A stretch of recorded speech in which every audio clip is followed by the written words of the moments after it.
আসসালামু আলাইকুম। আজকে আমরা পড়ব হচ্ছে রেসপিরেটরি সিস্টেমের একটা আইটেম, যেটা হচ্ছে ট্রান্সপোর্ট অফ অক্সিজেন। তো ট্রান্সপোর্ট অফ অক্সিজেন কোথায় থেকে শুরু হয়? শুরু হয় হচ্ছে মূলত প্রথমে আমাদের অ্যাটমসফিয়ার, মানে পরিবেশ থেকে হচ্ছে প্রথমে আমরা লাংসের মধ্যে আমরা হচ্ছে অক্সিজেনটা নেই। কিভাবে নেই? বাই পালমোনারি ভেন্টিলেশন, বায়ু চলাচলের মাধ্যমে। এটা হচ্ছে ফার্স্টে আসে, এটা আমাদের ভাইবার মধ্যে বলার দরকার নাই। আমরা শুরু করবো কই থেকে? শুরু করবো হচ্ছে এই যে এইখান থেকে, diffusion of oxygen from the alveoli to the pulmonary capillary of blood. মানে ব্লাডটা হচ্ছে অক্সিজেনটা হচ্ছে আমাদের অ্যাটমসফিয়ার থেকে আসবে ফার্স্টে হচ্ছে আমাদের লাংসের কোন জায়গায় আসবে? আসবে হচ্ছে এই যে অ্যালভিওলাইতে। এরপর অ্যালভিওলাই থেকে অক্সিজেনটা হচ্ছে ডিফিউজ হবে, ডিফিউশনের মাধ্যমে আমাদের পালমোনারি লাংসের যে ক্যাপিলারি আছে ওই ক্যাপিলারির মধ্যে হচ্ছে ডিফিউশনের মাধ্যমে ওইটা ক্যারি হবে। তাহলে এটা কীভাবে ক্যারি হবে? নিশ্চয়ই আমরা জানি ডিফিউশনের জন্য হচ্ছে একটা বেশি ঘনত্বের জায়গা লাগে, আর একটা হচ্ছে কম ঘনত্বের জায়গা লাগে। তো বেশি ঘনত্ব থেকে কম ঘনত্বের মধ্যে যেতে হলে অবশ্যই সেখানে প্রেশার একটা ডিফারেন্স থাকা লাগবে। তো এই যে প্রেশার ডিফারেন্স, এটা হচ্ছে বলছিলাম অ্যালভিওলাস থেকে যাবে হচ্ছে পালমোনারি ক্যাপিলারিতে। তো অ্যালভিওলাসের মধ্যে আমাদের প্রেশার ডিফারেন্স হচ্ছে 104 মিটার অফ মার্কারি। আর যেখানে যাবে, মানে অ্যালভিওলাস থেকে যে লাংসের পালমোনারি ক্যাপিলারির মধ্যে যাবে, ক্যাপিলারির মধ্যে আমাদের প্রেশার হচ্ছে 40 মিলিমিটার অফ মার্কারি। তো তাহলে প্রেশার ডিফারেন্স কত দাঁড়ায়? 104 মাইনাস 40, তাহলে দাঁড়ায় হচ্ছে 64 মিলিমিটার অফ মার্কারি। অর্থাৎ এই 64 মিলিমিটার মার্কারি প্রেশার ডিফারেন্সের জন্য এই অক্সিজেনটা হচ্ছে অ্যালভিওলাস থেকে পালমোনারি ব্লাডের মধ্যে ডিফিউজ হয়, অর্থাৎ ট্রান্সপোর্ট হয়। এখন আসবো হচ্ছে transport of oxygen in the arterial blood. আমরা পূর্বে একটু আগে দেখেছিলাম যে অক্সিজেনটা কোথায় আসছিল? পালমোনারি ক্যাপিলারিতে। তো এখন এই অক্সিজেনটা ক্যাপিলারি থেকে ব্লাডের মধ্যে আসবে। এখন ক্যাপিলারি থেকে ব্লাডের মধ্যে কীভাবে আসবে? আসবে হচ্ছে দুইটা মাধ্যমে। একটা হচ্ছে অক্সিজেনটা ব্লাডের যে হিমোগ্লোবিন আছে, আমরা জানি ব্লাডের মধ্যে হিমোগ্লোবিন থাকে, তো হিমোগ্লোবিনের সাথে বাইন্ড করবে অক্সিজেনটা। কত পার্সেন্ট বাইন্ড করবে? 97% অক্সিজেনই হিমোগ্লোবিনের সাথে বাইন্ড করবে। বাইন্ড করে কি ফর্ম করবে? Oxy haemoglobin. আর বাকি 3% যেটা, এটা কারোর সাথে বাইন্ড করবে না, এটা ব্লাডের মধ্যে ডিসজলভড, অর্থাৎ বাইন্ড ছাড়াই ক্যারি হবে আমাদের টিস্যুর মধ্যে। তাহলে ট্রান্সপোর্ট হবে ব্লাডের মধ্যে পালমোনারি ক্যাপিলারি থেকে হচ্ছে দুইটা ফর্মে। একটা হচ্ছে অক্সি হিমোগ্লোবিন, যেটা হচ্ছে 97%, আর একটা হচ্ছে 3% ডিসজলভড, যেটা হচ্ছে কোনো সাথে বাইন্ড করবে না। তারপর diffusion of oxygen from peripheral capillary into interstitial fluid. আমরা দেখছিলাম যে আমাদের ব্লাডের মধ্যে এসেছিল, তো ব্লাডটা আলটিমেটলি আমাদের কোথায় গিয়ে পৌঁছায় হচ্ছে আমাদের যে টিস্যুর ক্যাপিলারি আছে ওই ক্যাপিলারির মধ্যে। এই টিস্যু ক্যাপিলারি হচ্ছে মূলত পেরিফেরাল ক্যাপিলারিস। তো পেরিফেরাল ক্যাপিলারির মধ্যে আসার পরে এখান থেকে ব্লাড কোথায় যাবে? ইন্টারস্টিশিয়াল ফ্লুইডে, অর্থাৎ সেলের মধ্যে দুইটা সেলের মাঝখানে যে স্পেস আছে ওই স্পেসকে বলা হয় ইন্টারস্টিশিয়াল স্পেস। আর এই ইন্টারস্টিশিয়াল স্পেসে যে ফ্লুইড থাকে এই ফ্লুইডকে বলা হয় ইন্টারস্টিশিয়াল ফ্লুইড। তো এখন ব্লাডের মাধ্যমে আসা অক্সিজেনটা আমাদের আসলে কোথায়? পেরিফেরাল ক্যাপিলারি, অর্থাৎ টিস্যু ক্যাপিলারির মধ্যে। তো এখন টিস্যু ক্যাপিলারি থেকে যাবে হচ্ছে ইন্টারস্টিশিয়াল ফ্লুইডে। এখন সেম আগে যেরকম দেখছিলাম প্রেশার ডিফারেন্স থাকবে, প্রেশার ডিফারেন্সের জন্য একটা থেকে আরেকটার মধ্যে ডিফিউশন হবে। তো এখানে partial pressure of oxygen in the peripheral tissue capillary at the arterial end 95 millimetre of mercury. তাহলে পেরিফেরাল ক্যাপিলারির মধ্যে হচ্ছে প্রেশার হচ্ছে 95 মিলিমিটার অফ মার্কারি। আর ইন্টারস্টিশিয়াল ফ্লুইড, অর্থাৎ যেখান থেকে যেখানে যাবে, তাহলে যাবে হচ্ছে কোথা থেকে? পেরিফেরাল ক্যাপিলারি থেকে যাবে অক্সিজেন, আর যাবে কোথায়? যাবে হচ্ছে ইন্টারস্টিশিয়াল ফ্লুইডে। তাহলে এখানে হচ্ছে 95, আর যেখানে যাবে সেটা হচ্ছে 40। তাহলে প্রেশার ডিফারেন্স কত দাঁড়ায়? 55 মিলিমিটার অফ মার্কারি। আর এই 55 মিলিমিটার অফ মার্কারি প্রেশার ডিফারেন্সের জন্যই অক্সিজেনটা হচ্ছে ডিফিউজ হয় পেরিফেরাল ক্যাপিলারি থেকে ইন্টারস্টিশিয়াল ফ্লুইডে।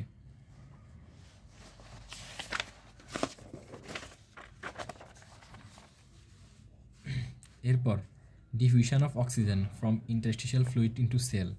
আমরা দেখছিলাম কি ইন্টারস্টিশিয়াল ফ্লুইডের মধ্যে অক্সিজেনটা এসেছিল, ওইখানে প্রেশার ডিফারেন্স ছিল কত? 40 মিলিমিটার অফ মার্কারি। আর এখান থেকে আবার শুরু হচ্ছে, এখানে হচ্ছে ইন্টারস্টিশিয়াল ফ্লুইডের মধ্যে হচ্ছে আমাদের প্রেশার ডিফারেন্স ছিল 40 মিলিমিটার অফ মার্কারি। আর এখান থেকে যাবে কোথায়? আমাদের সেলের মধ্যে, ইন্টারসেলুলার, মানে সেলের ভিতরে, ইন্ট্রাসেলুলার সেলের মধ্যে হচ্ছে partial pressure of oxygen 23 millimetre of mercury. আর আমাদের সেলের ইন্টারস্টিশিয়াল ফ্লুইডের মধ্যে ছিল হচ্ছে 40, তো তাহলে 40 থেকে 23 প্রেশার ডিফারেন্স কত? 17 মিলিমিটার অফ মার্কারি। তো এই 17 মিলিমিটার অফ মার্কারি প্রেশার ডিফারেন্সের জন্য অক্সিজেন ডিফিউজ হবে ইন্টারস্টিশিয়াল ফ্লুইড থেকে সেলে।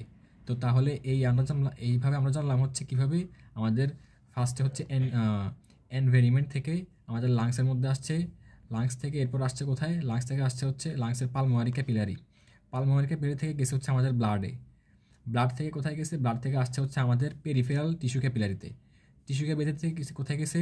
ইন্টারস্টিশিয়াল ফ্লুইডে, ইন্টারস্টিশিয়াল ফ্লুইড থেকে আমাদের কোথায় আসছে? আলটিমেটলি আমাদের সেলে আসছে। তাহলে এটা হচ্ছে আমাদের অক্সিজেন ট্রান্সপোর্ট। এরপরে আসবে হচ্ছে ফিজিওলজিক্যাল শান্ট। শান্ট বলতে কি বোঝায়? শান্ট মানে হচ্ছে যেটা তার নর্মাল রাস্তা, সে ওই রাস্তা দিয়ে না গিয়ে সে একটা অন্য রাস্তা দিয়ে ঘুরে যাবে। এখানে সে বলতে কাকে বোঝানো হচ্ছে? অক্সিজেনকে। অক্সিজেন আমাদের নর্মালি কি হার্ট থেকে কোথায় আসে? টিস্যুতে, টিস্যু থেকে আবার হার্টে। তো এখানে কিন্তু যেটা শান্ট বোঝাচ্ছে, এই শান্টটার মাধ্যমে বোঝাচ্ছে কোথায়? এটা আমাদের টিস্যু থেকে আসার পূর্বে অক্সিজেনটা হচ্ছে লাংসে যাবে, লাংসে গিয়ে পিউরিফাই অর্থাৎ অক্সিজেনেটেড হবে। তো এই ক্ষেত্রে আমাদের 98% অক্সিজেনটা, আমাদের 100% যেই অক্সিজেনটা আমাদের লাংসে যায় ওইখান থেকে 100%ই কিন্তু অক্সিজেনেটেড হয় না। এর মধ্যে 2% হচ্ছে ডিঅক্সিজেনেটেডই থাকে যায়। কেন? 98%-এর মধ্যে 98% ব্লাডটা হচ্ছে পিউরিফিকেশান হয়, অক্সিজেনেটেড হয়, কিন্তু বাকি 2% কেন হয় না? কারণ এই 2%টা হচ্ছে আমাদের লাংসের যে টিস্যু আছে, এই টিস্যুর মধ্যেও কিন্তু অক্সিজেন সাপ্লাই দরকার। তো অক্সিজেন সাপ্লাই দেওয়ার জন্য এখানে 100% থেকে 2% ইউজ হয় হচ্ছে আমাদের এই লাংসের যে টিস্যু আছে, টিস্যুগুলোর মধ্যে অক্সিজেন সাপ্লাই দেওয়ার জন্য। আমরা জানি সব কিছুর জন্যই, সব কিছু মেটাবলিক ফাংশনের জন্যই, এনার্জির জন্যই অক্সিজেনের দরকার হয়। তো লাংস যেহেতু একটা টিস্যু, লাংসের অবশ্যই অক্সিজেন দরকার আছে। এই জন্য সে কী করে? এই 100% অক্সিজেন থেকে 2% অক্সিজেন সে নিজের জন্য ইউজ করে। তো নিজের জন্য ইউজ করার জন্য সে কী করে? আউটপুট হিসেবে 100% অক্সিজেনেটেড ব্লাড দিতে পারে না। তো এই জন্য তার 2% হচ্ছে এক্ষেত্রে লস হয়। তো এখন আমরা শান্ট দ্বারা কী বুঝলাম? শান্ট দ্বারা বুঝলাম হচ্ছে যেহেতু এই ব্লাডটা হচ্ছে ডিরেক্টলি হার্ট থেকে টিস্যুতে আসে নাই, এর মধ্যে একটা অন্য পাথওয়ে দিয়ে গেছে, অন্য পাথওয়ে দিয়ে যাওয়ার মধ্যে তার 2% অক্সিজেনেটেড ব্লাড লস হয়েছে। এই লস হওয়ার কারণে এটাকে বলা হচ্ছে শান্ট। কিন্তু এখানে ফিজিওলজি কেন বলা হচ্ছে? কারণ এটা হচ্ছে আমাদের কোনো বডির অ্যাবনর্মাল কন্ডিশন না, এটা হচ্ছে আমাদের বডির একটা নর্মাল কন্ডিশন। সবার ক্ষেত্রে এটা নর্মাল কন্ডিশন, এই জন্য এটা ফিজিওলজিক শান্ট হিসেবে বলা হচ্ছে।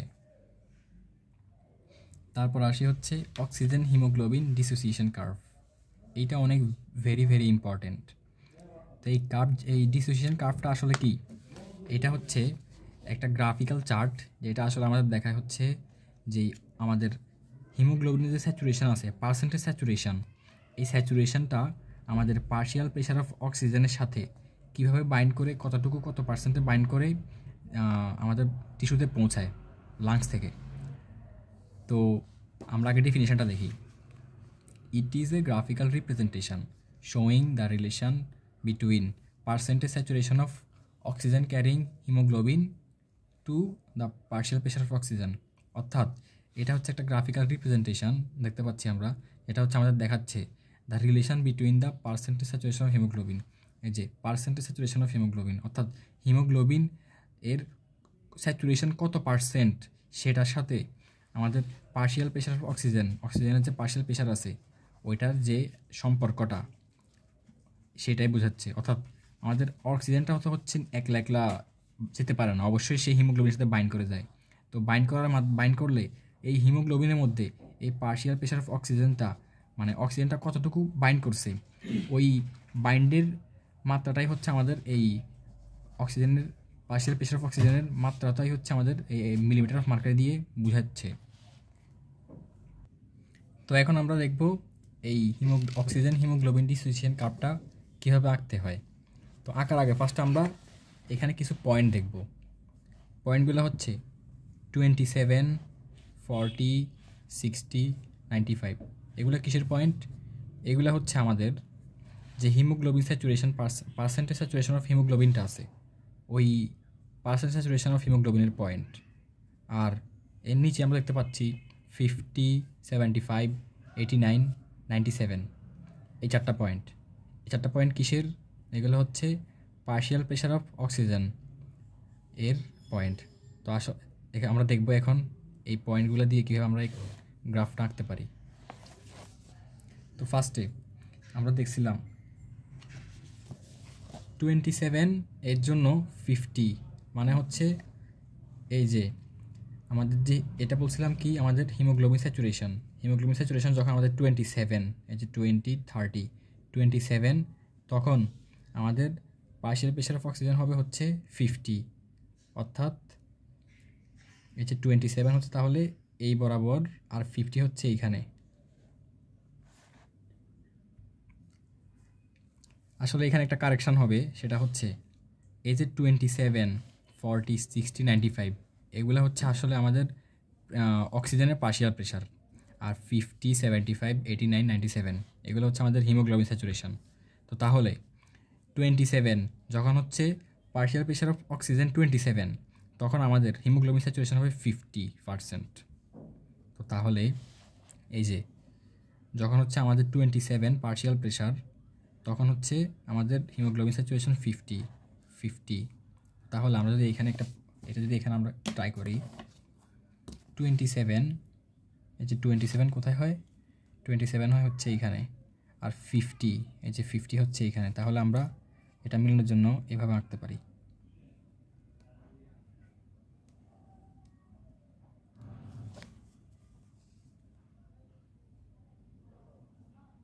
এই যে এই একটা পয়েন্ট পেলাম আমরা।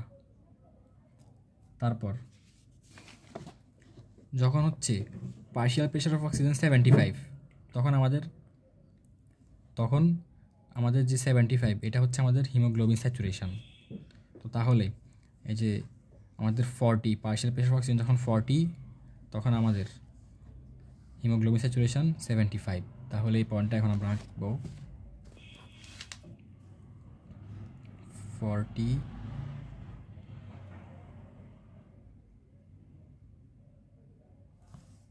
আর হচ্ছে 75, 40 আর 75, তাহলে আমরা আরেকটা পয়েন্ট পেয়ে গেলাম। তারপর থার্ড পয়েন্টটা কোথায় হবে, যখন আমাদের পার্শিয়াল প্রেশার অফ অক্সিজেন 89 তখন আমাদের হিমোগ্লোবিন স্যাচুরেশন হচ্ছে 60, তাহলে 89 আর হবে হচ্ছে 60।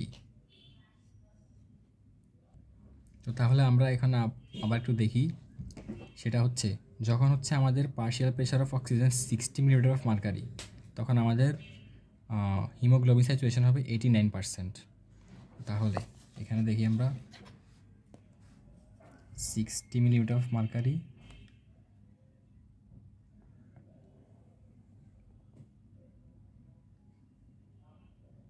হবে হচ্ছে আমাদের 89%।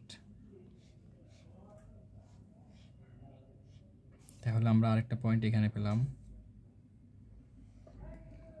এরপর যখন আমাদের প্রেশার হচ্ছে পার্শিয়াল প্রেশার অফ অক্সিজেন 95 তখন আমাদের হিমোগ্লোবিন স্যাচুরেশন হবে 97%। তাহলে আমরা এই পয়েন্টটা এখানে দেখি, যখন আমাদের 95 প্রেশার তখন আমাদের হিমোগ্লোবিন স্যাচুরেশন হবে 97%।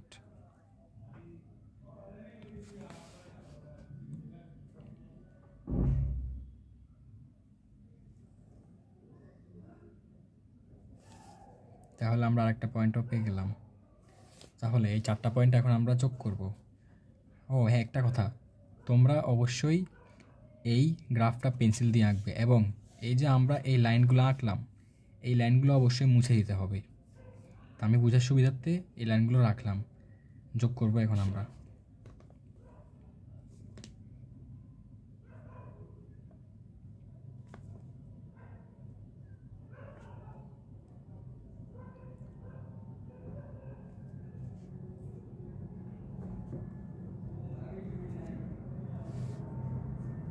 তাহলে আমাদের এই হলো অক্সিজেন হিমোগ্লোবিন ডিসোসিয়েশন কার্ভ। এর মধ্যে এখন আমরা পার্টস আলাদা করব, পার্টসে ভাগ করব। কি কি পার্টস? এই পার্টসটাকে বলা হচ্ছে reduce blood returning from tissue, অর্থাৎ যখন আমাদের হিমোগ্লোবিন স্যাচুরেশন 50%, তখন হচ্ছে আমাদের টিস্যু থেকে ব্লাডগুলা রিটার্ন করবে ভেনাস ভেইন দিয়ে।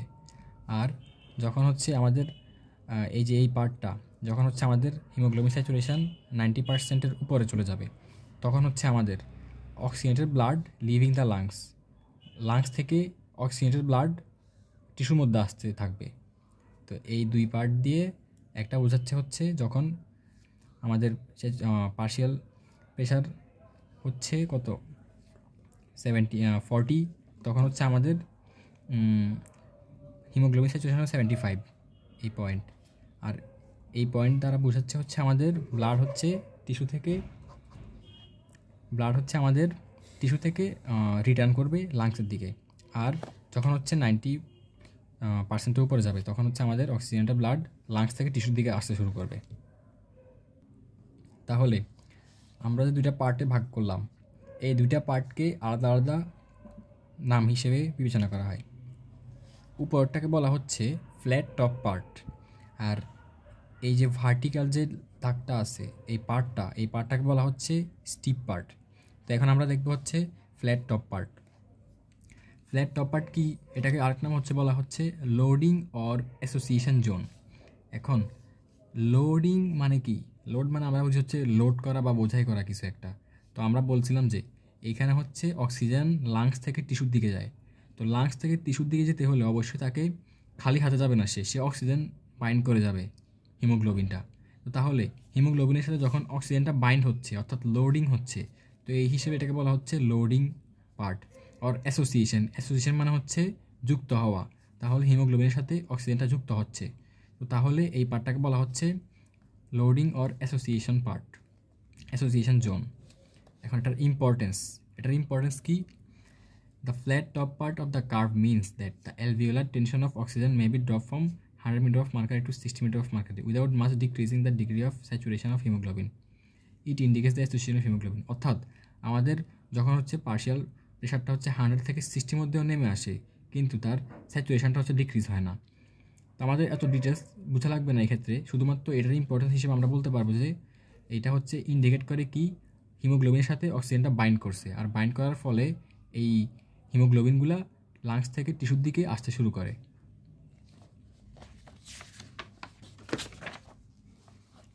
এরপর দেখবো হচ্ছে স্টিপ পার্ট। এই পার্টটাকে বলা হচ্ছে স্টিপ পার্ট।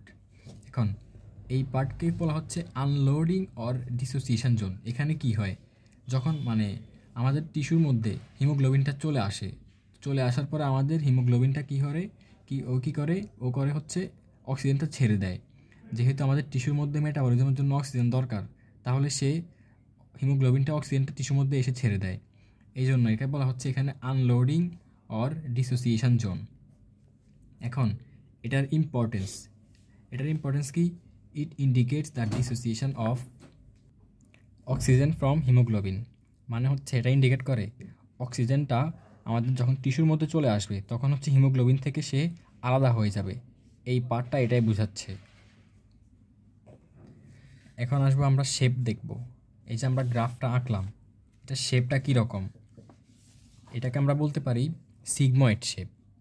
এখন কেন sigmoid shape or S shape? এখন এটাকে আমরা কেন সিগময়েড শেপ বলতেছি? এটা হচ্ছে combination of the first haem in the haem molecule with oxygen increase the affinity of the second haem. তার আগে আমরা জানি এইটা হচ্ছে একটা হিমোগ্লোবিন। এই হিমোগ্লোবিন আমরা জানি হচ্ছে 4 হাতে 4টা অক্সিজেন ক্যারি করে। তো যখন হচ্ছে আমাদের এই লাংসের মধ্যে যখন অক্সিজেন হিমোগ্লোবিনের সাথে বাইন্ড করছে লাংসের ক্যাপিলারির মধ্যে, তো একটা হিমোগ্লোবিন বাইন্ড করার পর এই একটা হিমোগ্লোবিন কী করে, সেকেন্ড যে হিমোগ্লোবিন বাইন্ড করার অ্যাফিনিটি আছে সেটাকে হচ্ছে অনেক বাড়াই দেয়। তো তাহলে যখন একটা বাইন্ড করে, দ্বিতীয়টা তাকে দেখে এসে বাইন্ড করে, মানে ফার্স্টটা হচ্ছে তার দ্বিতীয়টার বাইন্ড করার অ্যাফিনিটি বাড়াই দেয়। এটাই বললো এখানে। তারপর oxygenation of the second oxygen increase the affinity of the third and so on. এই যে সেকেন্ড যে অক্সিজেনটা বাইন্ড করলো, এটা এসে কী করে, যে থার্ড যে স্পেসটা আছে অক্সিজেন বাইন্ড করার, ওই অ্যাফিনিটি বাড়ায় দেয়। অর্থাৎ সেকেন্ডটা আসার পর থার্ড অক্সিজেনটা এসে হিমোগ্লোবিনের সাথে বাইন্ড করে। আর এক্ষেত্রে অ্যাফিনিটিটা হচ্ছে কই থেকে আসে? সেকেন্ডটার থেকে। সেকেন্ডটা কী করে? থার্ডটার জন্য অ্যাফিনিটি বাড়ায় বাইন্ড করার জন্য। তারপর so the affinity of haemoglobin for the fourth oxygen molecule is many Times that for the first. তো এরপরে থার্ডটাকে দেখে হচ্ছে ফোর্থ যে অক্সিজেনটা আসে সেটা হচ্ছে বাইন্ড করার জন্য চলে আসে, অর্থাৎ থার্ডটা হচ্ছে ফোর্থ অক্সিজেনটা বাইন্ড করার অ্যাফিনিটি বাড়ায় দেয়। তো এখন আমরা দেখলাম যে ফার্স্টটার জন্য সেকেন্ডটা আসলো, সেকেন্ডটার জন্য থার্ডটা আসলো, থার্ডটার জন্য ফোর্থ। তাহলে এই যে চার নাম্বারটার অ্যাফিনিটি কিন্তু এই প্রথম যে অক্সিজেনটা আসছে তার তুলনায় অনেক বেশি ছিল। অর্থাৎ আমি যদি উদাহরণ দিয়ে বলি, এইখানে একটা খাবার আছে, খাবারের টেবিল। তো টেবিলের মধ্যে ফার্স্টে একটা লোক আসলো, লোকটা এসে খাবার শুরু করলো, তার খাবার দেখে সেকেন্ড আরেকজন আসলো, তাকে দেখে থার্ড একজন আসলো এবং তাকে দেখে চারজন আরেকজন আসলো। তো এখন সব যে প্রথম যে লোকটা আসলো সে আসার আগে কিন্তু অনেক ভেবেচিন্তে আসলো যে এই খাবারটা খাওয়া উচিত কি না নাকি না, কিন্তু সে যখন খাওয়া শুরু করলো তাকে দেখে আরেকজন মানুষ আসলো যে না, একটা লোক খাচ্ছে, আমিও তাকে দেখে খাই, তাহলে নিশ্চয় খাবারটা ভালো হবে। তো এরপর তাকে দেখে থার্ড যে আসলো সে দুইটা মানুষকে দেখলো যে একটা মানুষ এসে খাচ্ছে, আরেকজনও খাচ্ছে, দুজন খাচ্ছে, তাহলে আমিও এটা খাইলে সমস্যা নয় আমার। 4 নাম্বার যে সে এসে দেখলো যে এখানে 3 জন মানুষই আছে খাচ্ছে, তাহলে আমার কোনো এখানে খাবার কোনো সমস্যাই নেই। তাহলে এটাই বুঝলাম যে ফার্স্ট যে অক্সিজেনটা আসলো ওই অক্সিজেনটা বাইন্ড করার যে অ্যাফিনিটি ছিল তার থেকে ফোর্থ যে অক্সিজেনটা আসছে তার বাইন্ড করার অ্যাফিনিটিটা অনেক বেশি। তাহলে এই যে এটাই বললো যে so the affinity of haemoglobin of the fourth oxygen molecule is many Times that for the first, মানে প্রথমটার তুলনায় 4 নাম্বারটার বাইন্ড করার অ্যাফিনিটি অনেক বেশি। আর এই জন্য অ্যাফিনিটিগুলো চেঞ্জ হওয়ার কারণে এই যে অক্সিজেন হিমোগ্লোবিন ডিসোসিয়েশন কার্ভটা আছে এটা সোজাসুজি না হয়ে একটু সিগময়েড হয়ে গেছে। তাহলে this give the curves the characteristic sigmoid shape হয়ে যায় এখানে। এরপর হচ্ছে P50 মানে কি? মানে হচ্ছে যখন হচ্ছে আমাদের হিমোগ্লোবিন স্যাচুরেশন 50% হবে, তো তখন তার যে পার্শিয়াল অক্সিজেনের যে পার্শিয়াল প্রেশার হবে ওই পার্শিয়াল প্রেশারটা মূলত বোঝাচ্ছে হচ্ছে P50। আর এক্ষেত্রে প্রেশার কত হবে? প্রেশার হবে হচ্ছে 25 থেকে 27-এর মধ্যে, অর্থাৎ 25 to 27 মিটার অফ মার্কারির মধ্যে, এই রেঞ্জের মধ্যে হবে প্রেশারটা। আর এটা সিগনিফিকেন্স কি? সিগনিফিকেন্স হচ্ছে যখন হচ্ছে P50 বাড়ে, অর্থাৎ হিমোগ্লোবিন স্যাচুরেশন যখন 50% হয় তখন সে কী করে, তখন তার যে অক্সিজেন হিমোগ্লোবিনের সাথে অক্সিজেন যে বাইন্ড করার অ্যাফিনিটি আছে সেটা হচ্ছে ডিক্রিজ হয়ে যায় এবং কী করে, increase release of oxygen to the tissue, এবং টিস্যুর মধ্যে কী হয়, অক্সিজেনটা হচ্ছে রিলিজ হওয়ার অ্যাফিনিটি বেড়ে যায়। অর্থাৎ আমরা বলবো যে যখন হচ্ছে হিমোগ্লোবিন স্যাচুরেশন 50% হয়ে যায় তখন সে বুঝায় যে তার টিস্যুর মধ্যে সে চলে গিয়েছে হিমোগ্লোবিনটা, এবং টিস্যুর মধ্যে গিয়ে সে রিলিজ করতে চায় অক্সিজেন রিলিজ করতে চায়, এটা হচ্ছে P50 দ্বারা বোঝাচ্ছে।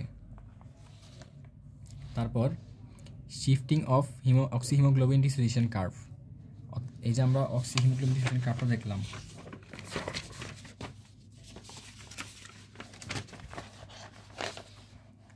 এই যে এটা হচ্ছে আমাদের অক্সিজেন হিমোগ্লোবিন ডিসোসিয়েশন কার্ভ। এটা হচ্ছে শিফট হতে পারে রাইটে এবং লেফটে। তো কখন রাইটে যাবে কখন লেফটে যাবে ওইটা দেখি। তাহলে কিছু ফ্যাক্টর আছে যেগুলো হচ্ছে রাইটে কার্ভ করতে চায়। কি?